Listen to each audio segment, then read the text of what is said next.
three main points to remember. Number one, your occupation must be on the eligible skill occupation list. Number two, you need to have at least 3 months of work experience if you move to a regional area. And number three, you need to have a positive skills assessment, which normally requires at least 1 year of work experience after your study.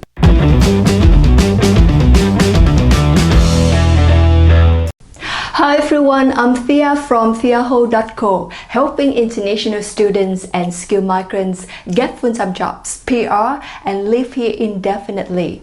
If you're an international student in Australia and you want to get PR after your degree to live here forever, you're gonna love this video.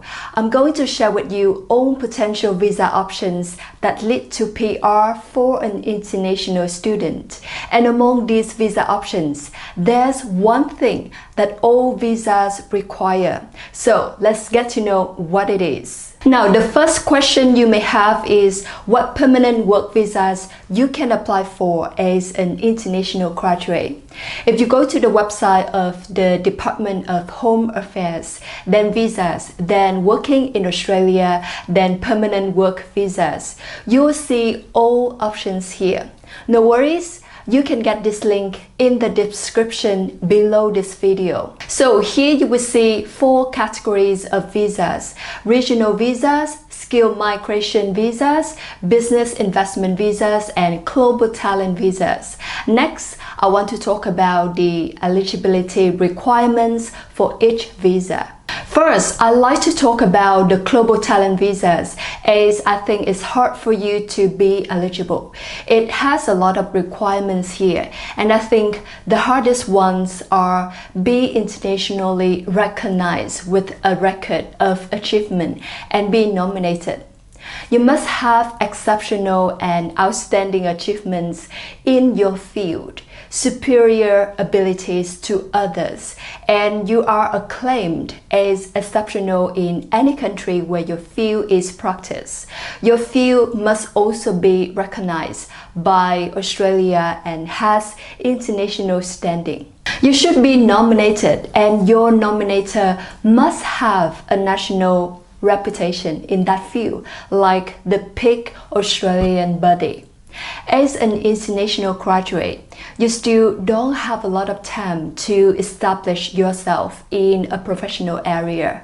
So this visa is more suitable for more experienced professionals. Business investment visas are also not a good option. You need to run a business or invest a lot of money, such as 1.5, 5 million or $15 million.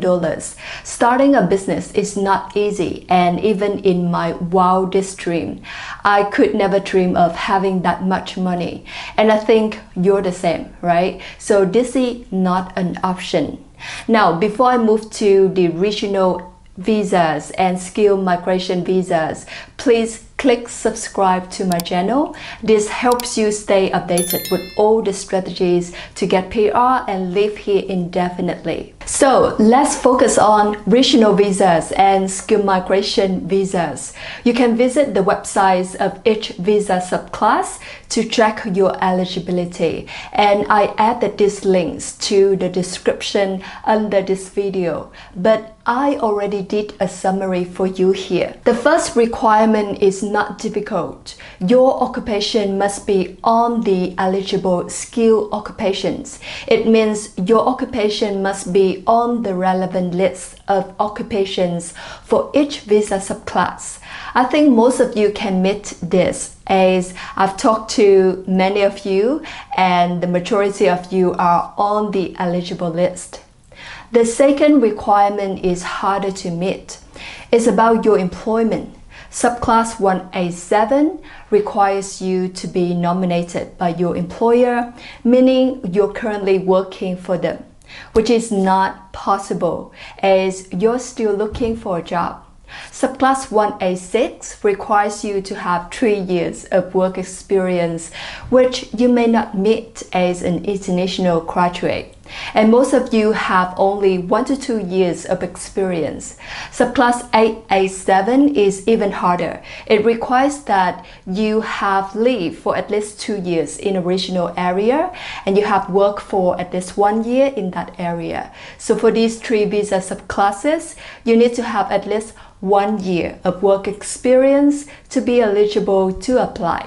So the last 2 visa options are subclass 189 and 190. They don't require that you need to have 1 year of experience, but they require that you need to have a skills assessment. Dependent on your occupation, you do skills assessment at a relevant assessing authority. Now let's take an example of IT, data analyst. The assessing authority is ACS. When you check the pathway to post-Australian study, you need to have 1 year of work experience after your degree. In the description under this video, I have the link to their guidelines for you to get more details. Or for example, you're a food technologist or a scientist in different areas here. The assessing authority is VITASES.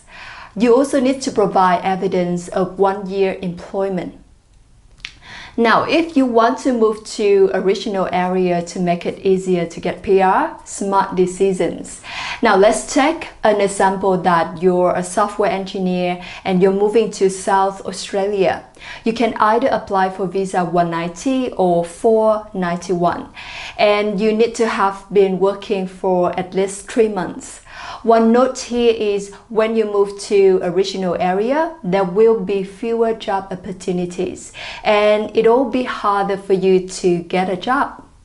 So you see, even with the easiest visa options like 189 or 190, you need to have at least 3 months of work experience. So you need to get a full-time job. Now, the last requirement of these visa subclasses is you need to satisfy the points test.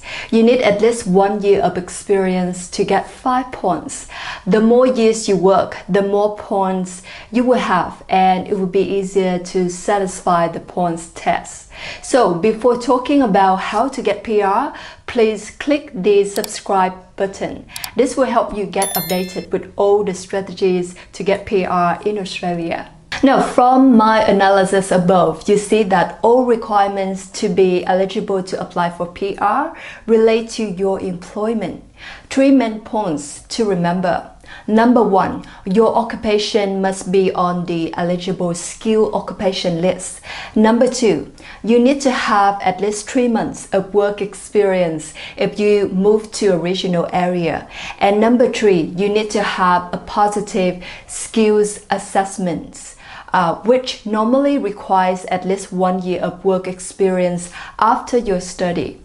Now, one bonus point is you will get 5 points for 1 year of work experience. So if you finish your degree or you're going to finish it soon and you want to get PR, you need to get a full-time job. All permanent visas require a full-time job. Now, I want to tell you one mistake that so many international students are making in getting PRs. But before talking about that mistake, I want you to hear this. I know many of you are doing a part-time job or casual work. It's good because it can help you survive financially in the country. But it can't get you PR to stay here forever.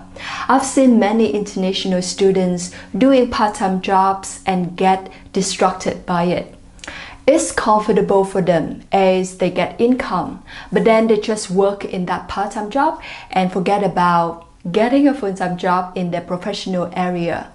Then when their visas expire, the part-time job can't keep them here and they need to leave the country. It's sad, but it's the reality. That's why I don't want it to happen to you. Click the link theaho.co/call in the first comment below this video and book a call with me. I will analyze your profile, show you what mistakes you are making and why you're not getting a job offer. Now, the mistake that I see many international students make with PR is they act too late. It's said that when I contact international students, many of them have been back home. You don't want it, right? So take action right now, even when you haven't graduated. And if you have graduated and you're looking for a job, it's more urgent to keep an eye on which permanent visa you want to apply for. Because if you want to apply for a regional visa, you need to move to that region first, get a full-time job there, and then work in that position for at least 3 months, then apply for PR. So if you find this video helpful, please smash that like button. Don't forget to subscribe to my channel. Share with your friends and check out these 2 videos right here. Thank you so much for watching, and I'll see you in the next video.